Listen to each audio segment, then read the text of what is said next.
नाही.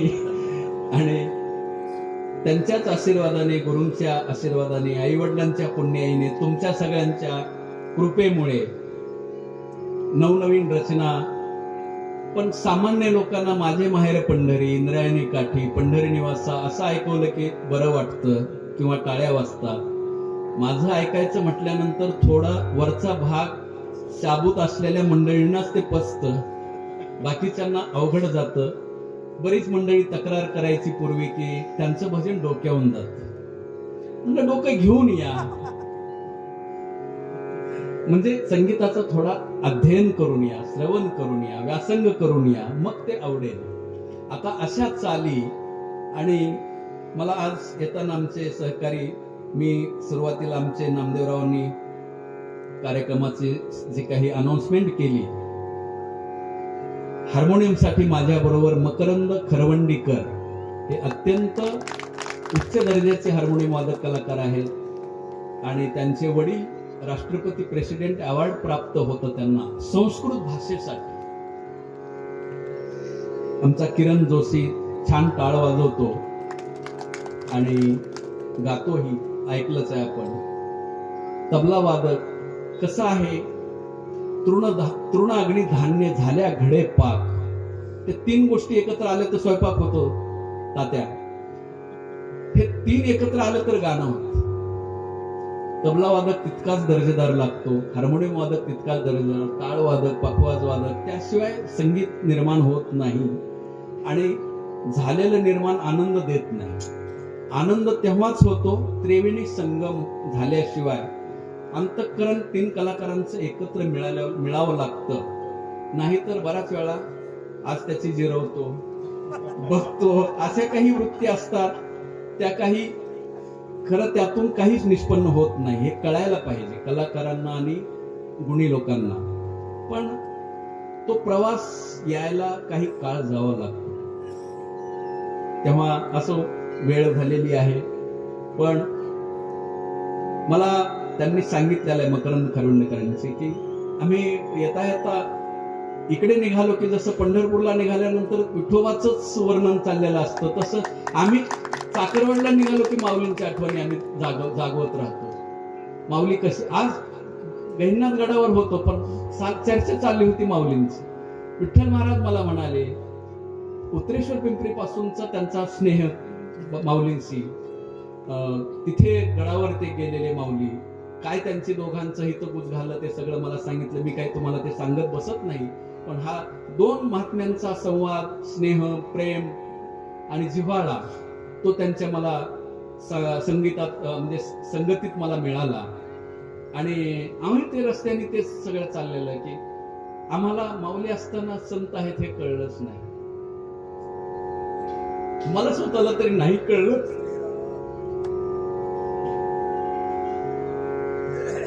मी यांना स्पष्ट केलं, माझ्या घरी माऊली आले, 2 वेळा आले.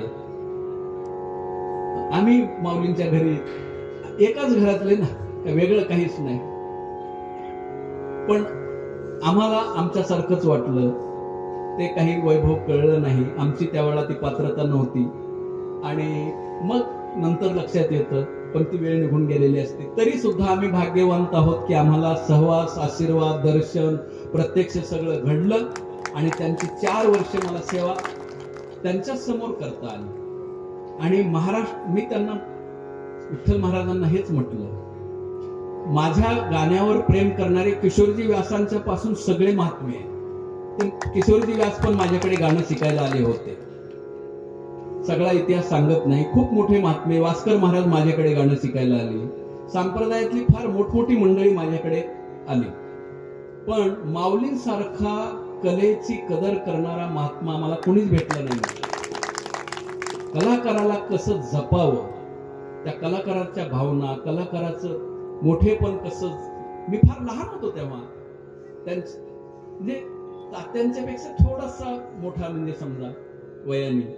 इतक्या लहानपणी मला ते किती दर्जा द्यायचे, किती माझं कौतुक करायचे. आता काय मला येत होतं नाही, मला काही माहिती नाही. परंतु त्यांचा तो प्रेमाचा वर्षाव माझ्यावर झाला. आम्ही पुणेच झालो. आणि आजपर्यंत ही अभ्यास सेवा चालू आहे आणि माझा पण आहे, व्रत आहे की श्वास आहे तोपर्यंत मी इथे येणार आहे, हे चुकणार नाही. मी काही कुठल्या इतर कलाकारासारखं 5 वर्षाला एकदा तुम्ही वाढवून द्या मला असं म्हणणाऱ्यातला मी नाही, किंवा आता पेट्रोल वाढलंय, महागाई वाढली, मग आता जरा यावर्षी वाढ करा, असं मी काही कधी मिसाळ साहेब कधी बोललो का मी तुम्हाला? तेव्हापासूनही नाही. म्हणजे माऊलींनी जेव्हा मला आज्ञा दिली की तुम्ही इथे यावर्षी यायचं 96 साल, यस असो, तर हा प्रेमाचा भाग आहे आणि एक वेगळं नातं निर्माण झालं. मला एक मी लेख लिहिला होता सकाळला, पहिल्या किंवा दुसऱ्या पुण्यतिथीला, नवीन तीर्थक्षेत्राचा उदय कसा असतो ते आम्हाला पाहायला मिळालं. या माळ रानावर तीर्थक्षेत्र, आज श्री क्षेत्र चाकरवाडी असं म्हटलं जातं. मला सांगा 1995 साली श्री क्षेत्र म्हटलं जात होतं का?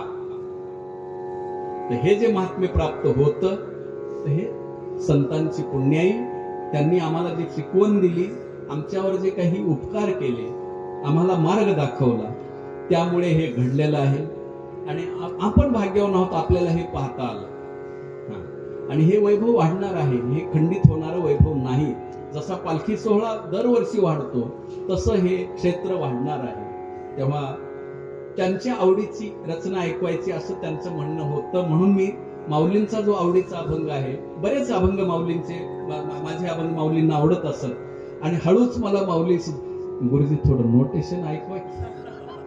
माऊलींना खूप गाणं कळत होतं, ते इतके सुंदर गायचे, मध्यमातल्या सगळ्या चाली असायच्या, प्रासादिकता होती.